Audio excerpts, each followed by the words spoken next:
Hello guys, so gagawa muna tayo ng sili garlic. Gamit tayo ng food processor para mabilis tayo. Yung mga ating mga sangkap ginalagay na natin sa food processor para maging mabilis. At ayan na nga, at fast forward na luto na din. Madali lang yan maluto, kaya di ko na ginapakita yung pagluluto niya. Yan na nga, okay na siya.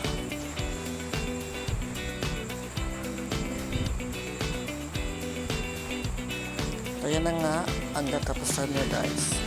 Sa mga gusto umorder, just PM lang ni para ma-ready ko ang inyong i-order. Thank you guys. So ayan na nga, hindi na tayo magpapahuli dahil titikman na natin yan. Wag natin kalimutan ng tubig. Siyempre spicy yan. Ano pang hinihintay mo? Tikman na natin yan.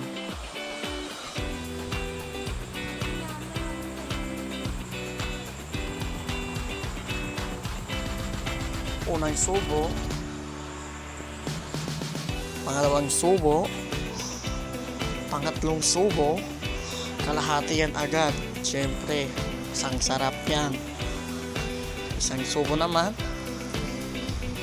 dalawang subo, at ang panghuling subo.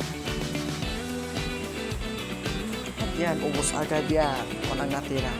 So, thank you guys. Sa mga gustong umorder, just PM lang.